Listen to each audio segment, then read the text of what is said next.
안녕하세요. 구명모 법무사입니다. 개인회생 인가결정을 받고 나면 변제금만 잘 내면 면책까지 별 문제가 없는데요.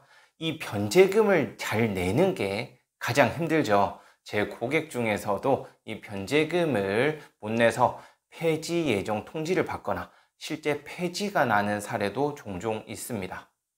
변제금의 경우에는 3회 이상 미납을 하면 폐지할 수 있다라고 규정이 되어 있는데요. 실무상 3회 미납으로 바로 폐지를 하는 것은 극히 드물고요. 5회 이상 미납을 했을 때는 폐지 결정이 나오게 됩니다.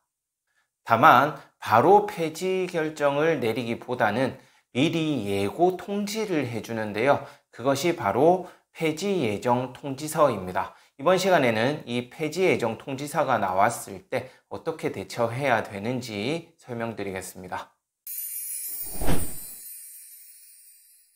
우선 폐지 예정 통지는 반드시 하는 건 아니에요. 법원에 따라서는 폐지 예정 통지 없이 바로 폐지 결정을 하는 경우도 있으니까 가급적이면 이 변제금 자체를 미납하지 않는 것이 최선이라 하겠습니다. 만약 미납으로 인해 폐지 결정을 하거나 또는 폐지 예정 통지서를 발송할 경우 이 통지서는 개인회생 신청인에게 가는 것이 아니고 대리인에게 송달이 되거든요.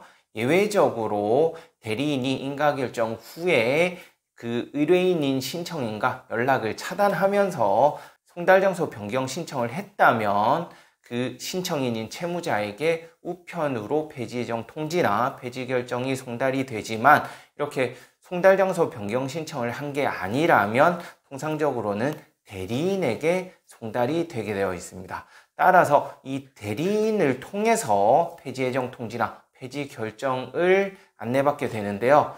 그렇다면 대리인과 반드시 연락이 되어야겠죠. 반드시 대리인과는 면책 결정이 날 때까지 연락이 되는 것이 중요합니다. 왜 제가 이 말을 하냐 하면 제가 매주 수요일 밤에 진행하는 개인회생 유튜브에도 이 대리인과 인가결정 후에 연락이 두절되면서 아무런 통지를 받지 못했다고 고민을 토로하는 분들이 종종 계시거든요. 따라서 통지를 못 받으면 아무런 대응을 못하니까 바로 폐지 결정이 확정 나버리는 그런 문제가 발생하게 됩니다. 그러니까 대리인과는 꼭 연락이 되도록 하시는 게 좋겠고요. 이렇게 대리인을 통해서 폐지 예정 통지를 받았다면 폐지 예정 통지서와 함께 오는 그 진술서를 작성해서 법원에 제출을 해야 합니다. 진술서는 채무 지체 사유와 미납금 해결 방안으로 두 개로 나뉘는데요. 채무 지체 사유는 말 그대로 변제금을 왜 못 냈는지에 대해서 작성을 하는 것이고요. 상세하게 내가 왜 변제금을 미납하게 되었는지 작성을 하고 이와 관련된 소명 자료를 함께 제출하면 더 좋습니다. 그 진술서 설명란에도 이와 관련해서 소명 자료가 있으면 함께 제출하라고 되어 있거든요. 그리고 미납금 해결 방안에는 내가 어떻게 이 미납금을 해결할 것인가, 즉 미납 회차를 줄여갈 것인가를 작성을 하는 것인데요. 미납금을 한 번에 납부하는 건 아무래도 부담이 되겠죠. 몇 개월치 변제금을 한 번에 납부하기는 부담이 되기 때문에 이 미납금의 경우에는 다음 달부터 내는 변제금에 추가적으로 변제금을 더해서 납부하는 것으로 해서 미납 회차를 점점 줄여가는 것으로 미납금 해결 방안을 작성하는 것이 좋습니다. 이렇게 하면 다음 달부터 내는 변제금이 예를 들어 100만 원이라면 거기에 약 20만 원 정도 더 더해서 납부함으로써 미납 회차가 조금씩 줄어들게 되는 것이죠. 이렇게 하면 아무래도 채무자 입장에서도 부담이 덜할 것이고 실질적으로도 미납 회차를 줄여갈 수 있기 때문에 이런 식으로 진행하는 것이 가장 좋고요.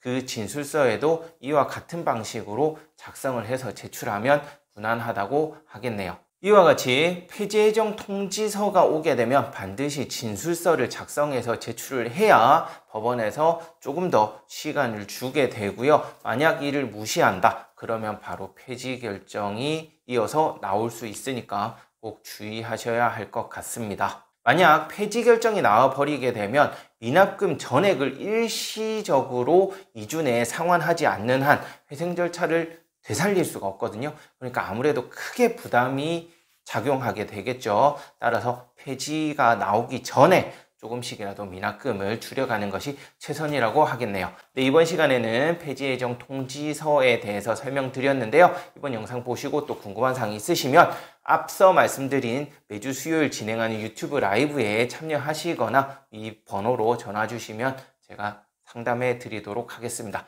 이상 구명모 법무사였습니다. 감사합니다.